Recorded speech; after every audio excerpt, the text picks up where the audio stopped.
Hi you guys. Hi you guys. Welcome back. Welcome back to Regina Soul Section 8. Good channel, baby. Today I want to talk about Section 8. Do you know down here in Georgia, there were 177,000 applications for housing.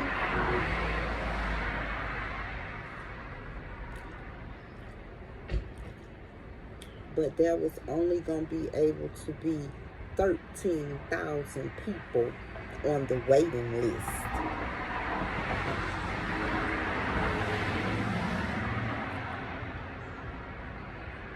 It's so hard out here now. People be talking that junk. Oh, you need to get out Section 8. Oh, I only want Section 8. If I have to work 5 jobs, I get my rent paid, and that's all well and good. If anybody have to work 5 jobs to pay their rent, then shouts out to you. But who want to work 5 jobs just to pay your rent? So I'm saying it to say this. It's a lot of recession going on right about now. It's a recession. People are depressed. People are stressed out just from trying to make ends meet to pay the rent. A lot of people pay the rent and don't even know where they're going to get food from, or don't even know how they're going to pay the light bill. But you know, my grandma always say, a person will know if you ain't paid your rent, but a person will never know if you hungry unless you tell them. So with that being said, everybody out here struggling. Even the people who have thousands and thousands and millions and billions of dollars, they probably struggling, but just struggling in a different way or a different aspect. If you have the opportunity to get on the program, would you do it?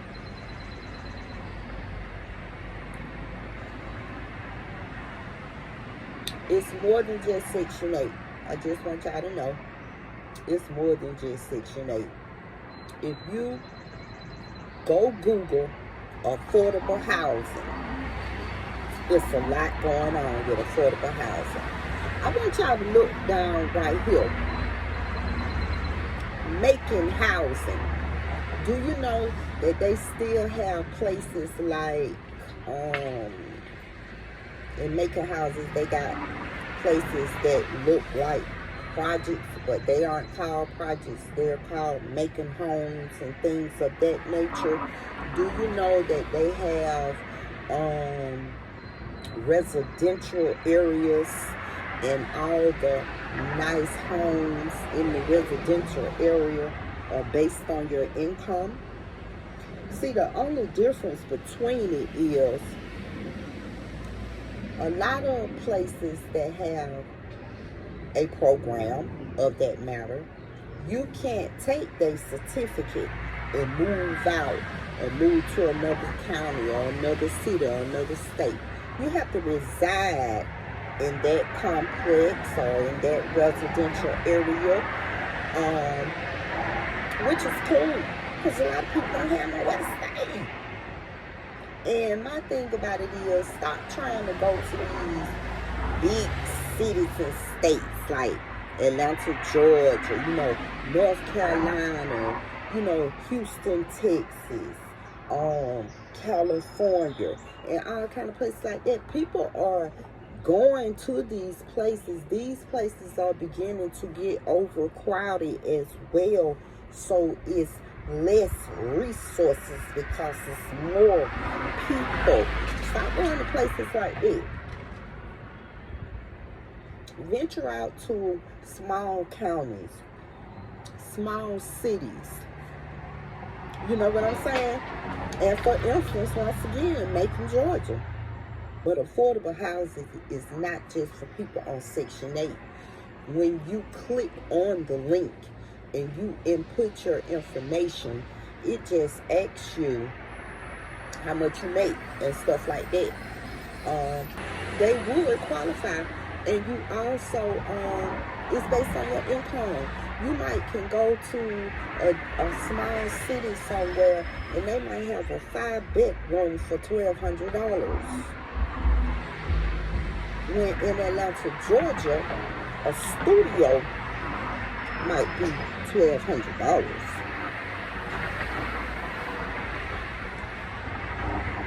So you got to think outside the box. And then let me tell you something.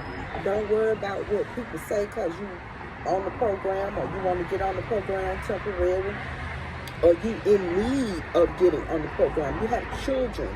You don't want to be in a shelter or under a bridge. Because you know this day and time, they be talking about you got to make 3 times the rent. People out here struggling. And y'all out here worrying about what the next person say about how you living, or what kind of government assistance you living on. Shit. Just to be honest with you, everybody living under the government and their assistance. But I just want to let y'all know, them big cities and stuff, they overcrowded. If you stay in Atlanta, Georgia, it's nowhere to live here, baby. If you got a voucher, if they say they got 13,000 people, 17,000, however many, to put on the waiting list, but is it that many places out here for rent on your program?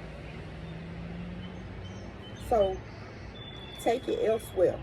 You know, go apply for housing in other cities and states. It might be time to move on, because baby, I am. Just know, Atlanta don't owe me nothing. I already done got everything I need up out of it, everything I deserve. It's time to move on, those. Go ahead. Y'all better stop sitting back and just waiting on folks to do this. You know, people sleeping in extended stays. You know, that extended stay money can go towards something, but you know, it's kind of hard when you got to get, you living paycheck to paycheck, day by day hustle. You know what I'm saying? So it's a lot. And I need for everybody to have all the resources that they can. So make sure you Google affordable housing. You know, go ahead and create you a username and password. And then, just to be honest with you, you get somewhere else, you might can prosper and live a little better. You know, a little freer, get away from all the drama and the bad vibes that you've been around that's been stopping you from prospering. Think about it, because I sure have. And you got to think. And like I was telling my friend, suppose you leave this world at 101 years old and you never did what you wanted to do. You always say, oh, I'm going to leave Atlanta, but you never even went out of the metro area, not even to another county. So you laying on your bed, your dying bed, and you had all these ideas and all these things that you wanted to do in life, and one of them was go outside of the city or state where you were born and live freely. Meet some new people. Might meet some real friends and a real man. You feel me? So yeah, I'll be back. You know, kind of bad. Peace.